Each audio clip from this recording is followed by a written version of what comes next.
Banyak orang bilang Nusantara adalah serpihan surga.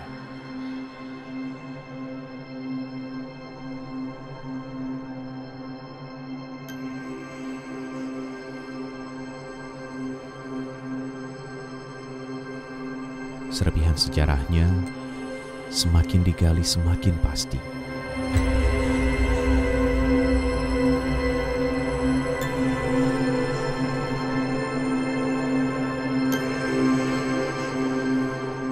Lambat laun yang samar semakin nyata. Yang tertimbun mulai tampak, menyatu, menjadi sebuah bentuk peradaban besar yang pernah ada di dunia.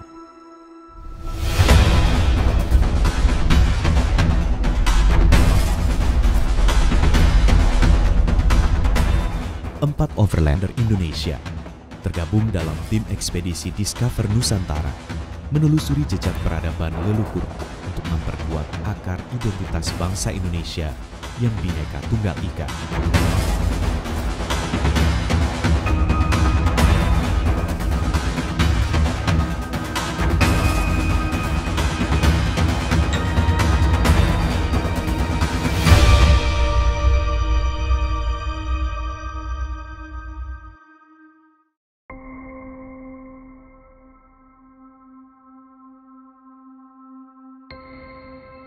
Hari mulai gelap. Tim ekspedisi sepertinya semakin antusias untuk menyusuri kerajaan Sriwijaya yang dikenal sebagai Suwarna Dwipa ini, yang berarti Pulau Emas, atau Suwarna Bumi, yang berarti Tanah Emas. Luar biasa, candi ini memang dulunya itu memang dipakai untuk pusat center belajar agama Buddha. Setelah mengelilingi bekas Universitas Internasional Agama Buddha abad ke-7 di Kompleks Percandian Muaro Jambi, tim ekspedisi Discover Nusantara melanjutkan penelusuran negeri emas ini ke Muaro Bungo yang berjarak 280 km dari Muaro Jambi. Mereka ingin melihat para penambang emas yang masih ada hingga saat ini. Kita sekarang lagi ada di anak sungai Batanghari, ya, namanya Batang Tebo ya. Jadi kita lihat di sini memang masyarakat sekitar masih menggantungkan hidupnya dari mencari emas, karena memang Suwarna Dwipa ini terkenal dari zaman nenek moyang kita, dari kerajaan Sriwijaya. Ini adalah pulau emas, dan dari dulu memang sudah ditambang dan nggak ada habisnya.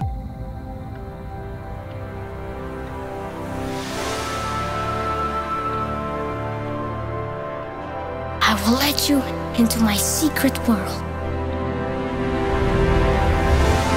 A magical world that's full of imagination. There's only beauty, so you simply cannot look away. Tambang emas. Jadi dari zaman dulunya ini kan bekas kerajaan Sriwijaya. Nah, dari Sriwijaya ini di daerah sini dulu ada kerajaan Suwarna Dwipa atau Suwarna Bumi. Artinya pulau emas. Jadi dari zaman 1000 tahun lalu di daerah wilayah Jambi ini udah penghasil emas. Nah, sampai hari ini masyarakat sini masih jadi mata pencarian. Apalagi karena harga karet lagi jatuh, ya mau nggak mau mereka 90% larinya ke tambang emas ilegal. Dan mereka sini bukan cari kaya, mereka cari makan gitu. Jadi pemerintah pun akhirnya juga ya antara resmi dan nggak resmi lah. Di apa di telan kalam apa? Oh iya. Ini paling ini kalau dijadikan duit paling 15.000. Berapa jam? 15.000. Berapa jam tadi? Sekitar 4 jam ah.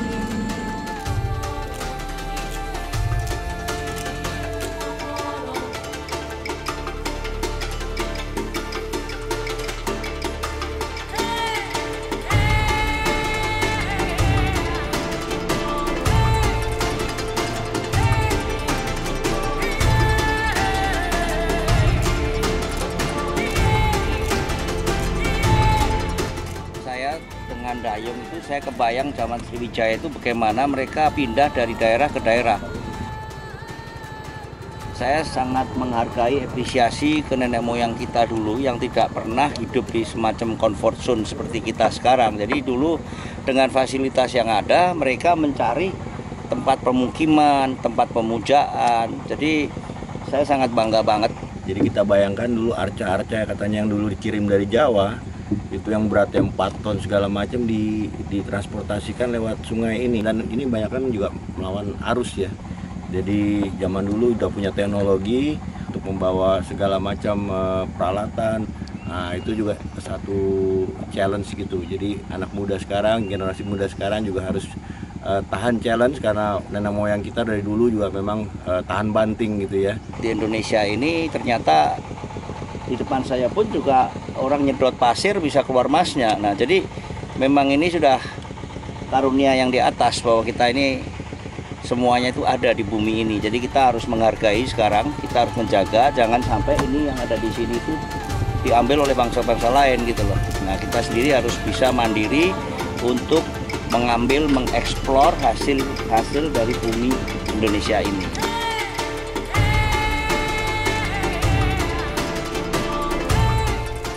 Sungai-sungai di Jambi tak hanya mengalir air, pasir, dan bebatuan. Namun di dalamnya juga mengalir logam mulia. Maka tak heran jika ia dikenal sebagai Suwarna Dwipa. Nama Suwarna Dwipa diabadikan hingga saat ini. Salah satunya disematkan pada sirkuit Suwarna Dwipa Nusantara di Muarubungo, yaitu sirkuit dengan lintasan tanah terpanjang di Indonesia.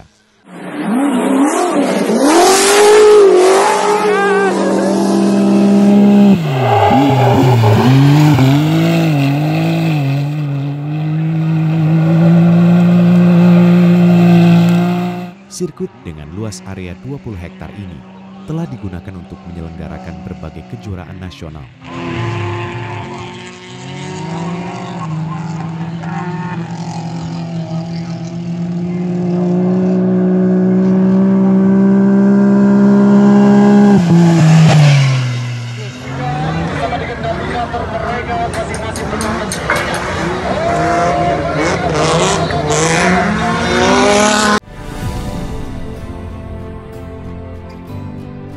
Strangers become friends.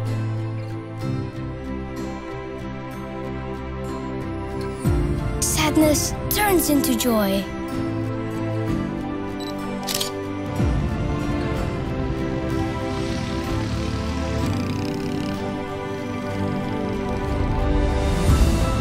There is no hatred, only love.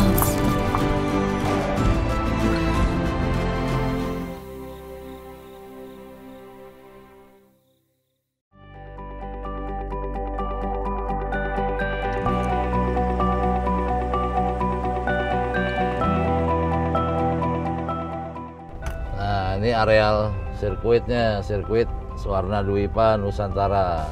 Ini adalah sirkuit tanah terbesar dan terpanjang di Indonesia. Biar Bungo jadi kota otomotif, biar orang luar bisa datang ke sini. Jadi Muara Bungo bukan hanya kota perlintasan, jadi kota tujuan. Panjangnya 8,4. Ini jemping-jempingannya tuh. Tim ekspedisi Discover Nusantara mencoba melintas di sirkuit ini. Kemudian melanjutkan perjalanan menuju Bukit 30 untuk bakti sosial ke suku Anak Dalam.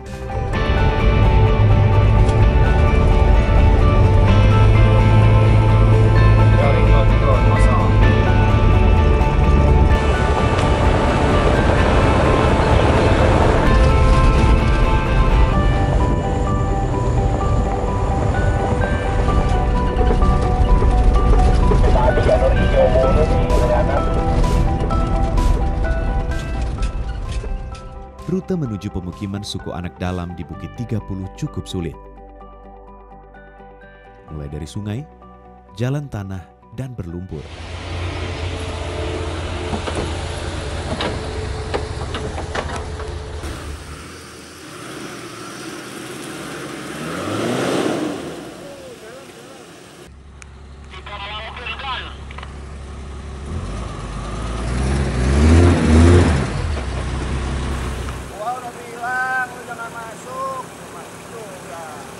Sabar sih, cek dulu dong. Dia bilang tadi katanya ngambil kayunya gue tunggu nggak dateng. Nah, cari urusan aja nih Oke. apa-apa masih jam segini. Ya sekarang tarik ke belakang deh, tarik ke belakang. Sabar Om, ada orang Om, sabar. Taruh. Jangan maju, jangan mundur. Kalau ada instruksi baru jangan maju mundur Om.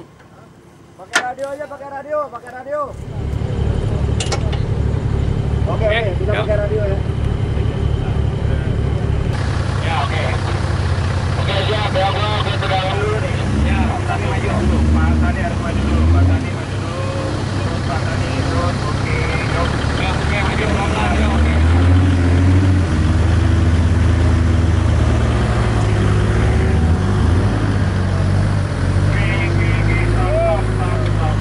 Stop, tahan. Mundur dikit, Mas. Sorry, Pak Tani. Oke, stop. Nah, ngecek dulu, main sikat aja nih, Om Hop gak biasa. Hah? Saya kalau jalan sama dia, tugas saya untuk ngerem dia. Dia maju terus, tanpa mundur. Saya jadi diomelin sama yang punya rumah tuh. Yang punya rumah dateng nih. Tuh, ini kubangan punya dia nih mestinya.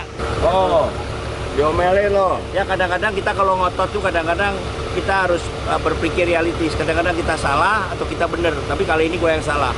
Ya, evakuasi. Dah.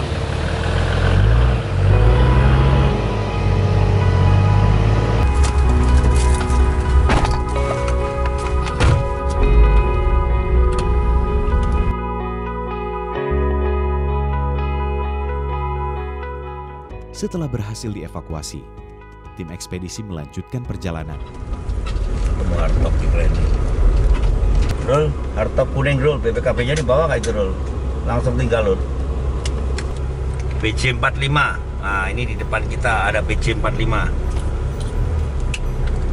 Keren. Pakai winch PTO.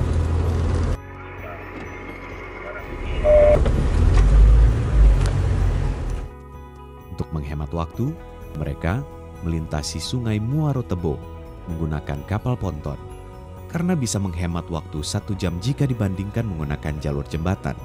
Kita rombongan akan menyeberang ke Bukit 30 dengan menggunakan ponton, di mana nanti mobil akan kita angkat naik ponton.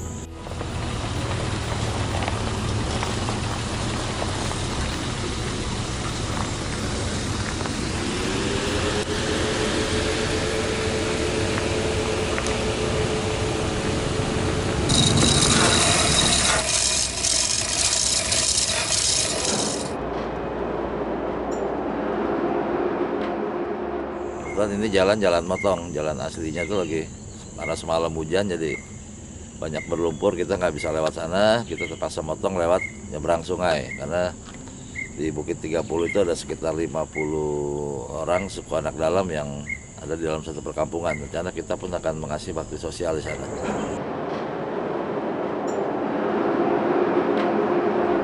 Ini kita di Muara Kuali. Kenapa? Kita akan langsung masuk ke dalam.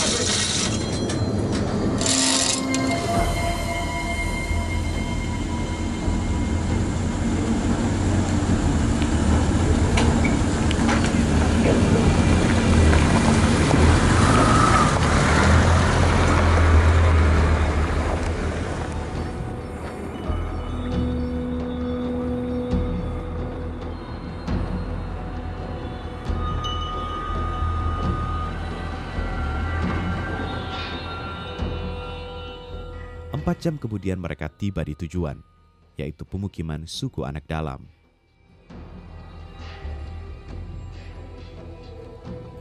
Suku anak dalam memilih tinggal di hutan, hidup menyatu dengan alam, memanfaatkan apa yang ada di dalam hutan, tinggal berpindah-pindah di area hutan untuk menjaga keberlangsungan sirkulasi alami. Jadi ini satu perkampungan ini ada sekitar 50 orang ya. Ada 2 temenggung ya.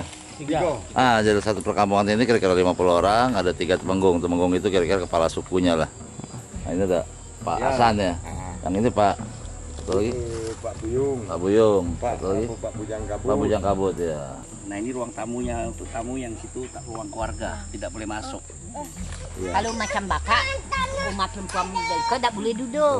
Kalau betina bapak boleh duduk. Oh iya, istri saya boleh. Ya. Boleh. Masuk ke rumah.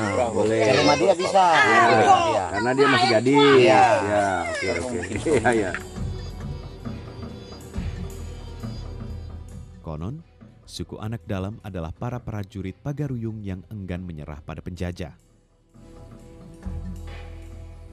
Pagaruyung adalah kerajaan pewaris Sriwijaya setelah Dharmasraya. Keturunan kita asal dulu dari Padang, dari Pagaruyung.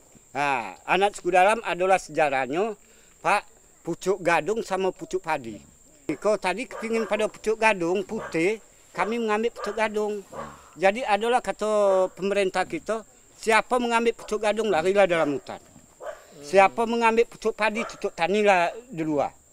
Nah, kenapa katanya kami perusahaan punya izin, kamu yang duduk duluan kami Pak dalam hutan daripada dia, kan itu Pak. Nah itu. Duluan kami daripada perusahaan. Perusahaan itu ngambil izin tuh, dari dia mengambil izin mungkin berpuluh tahun baru dia ingat pada izin dia. Nah, kalau kami seumur hidup Pak, kami sudah duduk di tanah adat ini. Dari nenek moyang dulu. Nah, dari nenek moyang dulu. Nyatanya sebenarnya kami yang benar tuh Pak. Kami yang benar berkuasa hutan ini Pak. Tapi kami itu di dalam kami berkuasa hutan bukan kami nak menguasai semua. Paling luas kita bertani kau perkakan 2 hektar, 3 hektar. Itulah luas itu. Hutan kita dah habis. Tapi kalau PT, yang namanya PT itu Pak, beribu-ribu hektar. Jadi semua itu bapak-bapak jangan menyalahkan kami petani, yang disalahkan PT berapa ribu membuka. Jadi kalau mungkin kalau Bapak tidak dari Menteri Kehutanan tidak memasukkan PT, hutan kita masih utuh tuh Pak. Ya mereka beranggapan bahwa ini adalah tanah leluhur, tanah adat.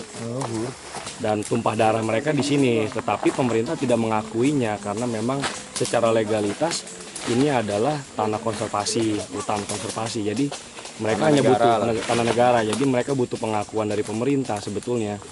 Untuk tanah ini diberikan kepada suku adat dan mereka bisa bermukim di sini gitu secara permanen. Dekat dengan lahannya. Betul, jadi mereka bisa berkebun secara permanen. It's the kind of world I want to live in forever.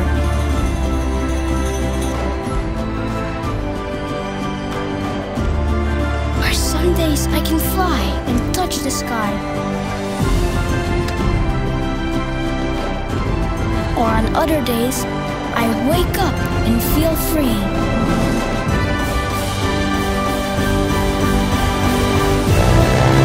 To play in the oceans, villages, even atop mountains.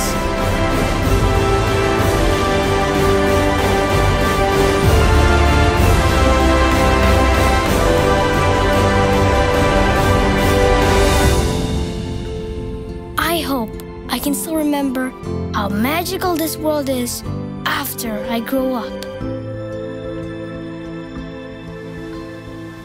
But I don't know, can we hold on to hope? My heart is full.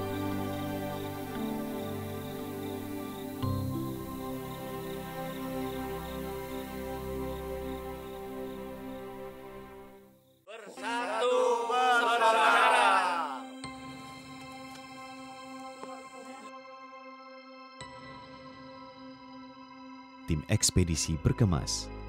Mereka akan menuju Dharmasraya dan Pagaruyung, kerajaan yang mewarisi kejayaan Kerajaan Sriwijaya.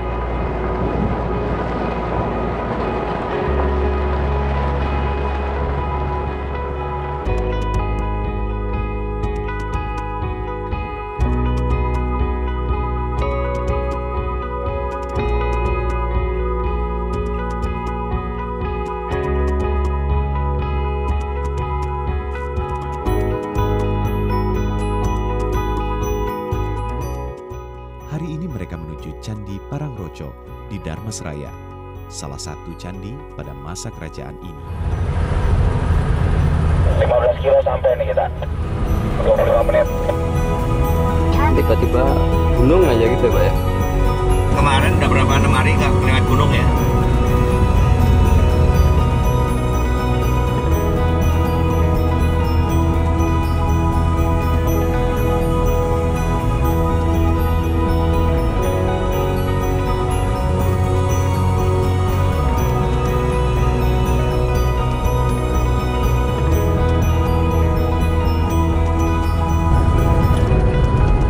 Keren. Wah, ini kalinya nih.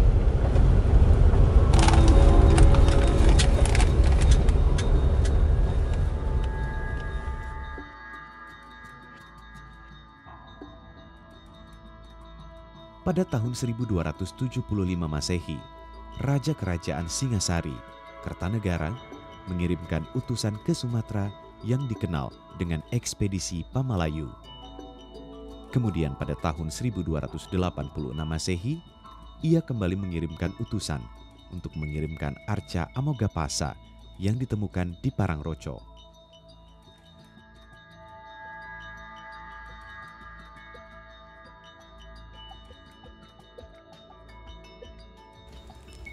Padang Roce itu nama apa Pak? Nama daerah atau?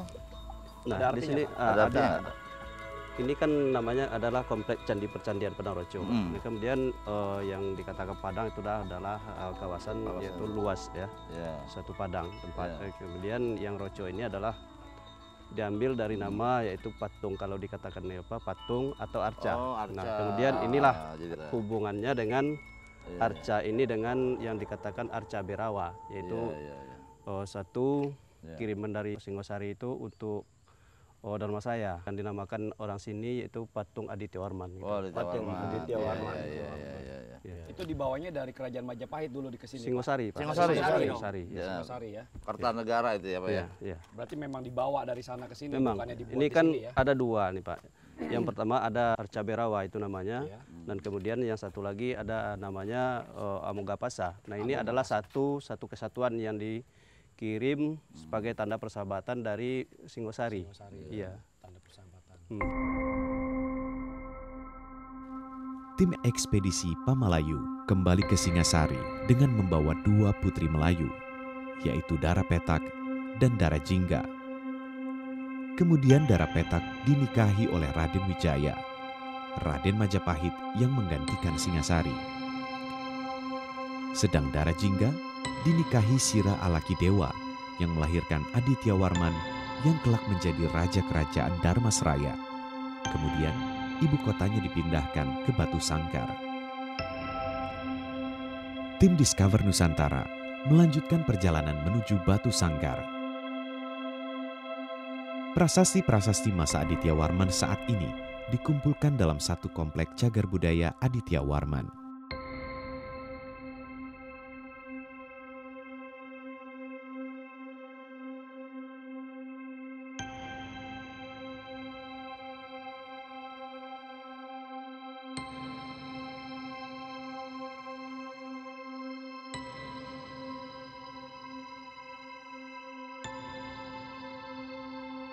Tim Discover Nusantara mengunjungi Istana Baso Pagaruyung, yaitu istana yang terletak di Kecamatan Tanjung Emas, Kota Batu Sangkar, Kabupaten Tanah Datar, Sumatera Barat. Istana ini dulunya merupakan kediaman para keluarga Raja Kerajaan Pagaruyung. Kerajaan ini sebelumnya menjadi bagian dari Kerajaan Dharmasraya yang dipimpin oleh Aditya Warman.